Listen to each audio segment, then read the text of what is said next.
ஒரு மேட்சஸ் இருக்குது பாருங்கள். இது ஒரு ப்ரீவியஸ் இயர் கொஷின் தான்.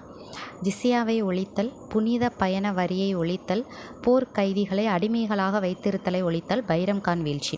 இது பார்த்தாலே உங்களுக்கு தெரியும் யார் அரசர்களில் முகலாயர்களை பற்றின கொஷின் தான் இது. அதுலேயும் ஸ்பெசிஃபிக்காக இது எல்லாமே யாருடைய பீரியடில் நடக்குது அப்படின்னு பார்த்தீங்கன்னா அக்பர். முகலாயர்களில் ஒரு முக்கியமான பேரரசர் வந்து யார் அப்படின்னு பார்த்தீங்கன்னா அக்பர். அவங்களுடைய காலத்தில் நடந்த பாயிண்ட்ஸ் தான் நம்மளுக்கு வந்து கொடுத்துருக்காங்க. இதை வந்து மேட்ச் பண்ணணும். ஸோ இந்த மேட்சஸில் கொடுத்துருக்குறது உங்களுக்கு 12th எத்திக்ஸ் புக்கில் தான் வந்து ஃபுல்லாக என்ன பண்ணுதுன்னா கவர் ஆகுது. மேக்ஸிமம் வந்து 7th இருக்க முகலாயர்கள்லையோ இல்லைனா 11th இருக்கிற முகல்ஸ்லையோ இது வந்து நம்மளுக்கு கவர் ஆகலை. ஐ மீன் இந்த இயர் டீட்டெயிலாக இவ்வளோ டீட்டெயிலாக கொடுக்கல.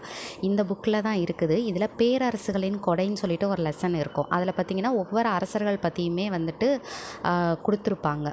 குப்தர்கள் எல்லார் பற்றியுமே நம்மளுக்கு வந்து கொடுத்துருப்பாங்க. பிற்கால சோழர்கள், பாண்டியர்கள், முகலாயர்கள், டெல்லி சுல்தான்கள் எல்லார் பற்றியுமே இதில் இருக்கும்.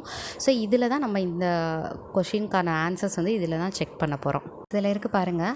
1563 புனித பயணிகள் மீதான வரியையும் 64 இஸ்லாமியர் அல்லாதோர் செலுத்திய ஜிஸ்யா என்ற வரியையும் நீக்கினார். இதான் நம்மளுக்கு கொஷினில் இருக்குது பாருங்கள். ஃபஸ்ட்டு வந்து எனது ஜிஸ்யா வரி எப்போ நீக்கியிருக்காங்க? 1564. அப்போ ஃபஸ்ட்டுக்கு ஆன்சர் வந்து 2வது புனித பயண வரியை ஒழித்தல்.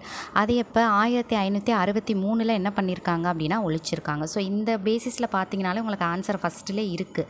ஃபஸ்ட்டு 2, அதுக்கப்புறம் 2வதுக்குள்ள ஆன்சர் வந்துட்டு ஃபஸ்ட்டு அப்படின்னு சொல்லிட்டு, தென் 3வது போர் கைதிகளை அடிமையாக வைத்திருத்தலை ஒழித்தல் வந்துட்டு 1562 பைரம் கான் வீழ்ச்சி 1560.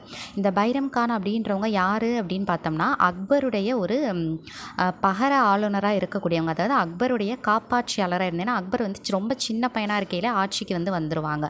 ஸோ அவங்களுக்கு ஒரு பேக் போனாக இருந்து அவங்களுக்கு சப்போர்ட் பண்ணக்கூடிய ஒரு பர்சன் தான் யாருன்னு பார்த்தோம்னா இந்த பைரம் கான் அப்படின்றவங்க.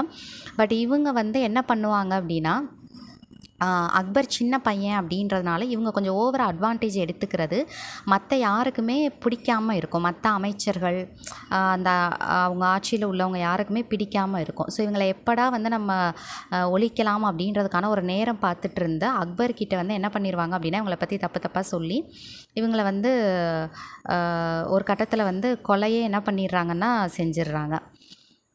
பட் இவங்க ஒரு முக்கியமான பர்சன். ஏன்னா 2வது பானிபட் போரில் அக்பருக்கு ஒரு முக்கியமான ஒரு பேக் போனாக இருந்து இவங்க தான் அதில் வந்து வின் பண்ணுறதுக்கான ஒரு முக்கியமான ரீசனாக வந்து இருந்திருப்பாங்க 2வது பானிபட் போரில்.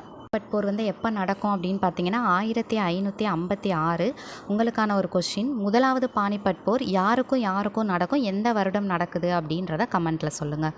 தேங்க்யூ.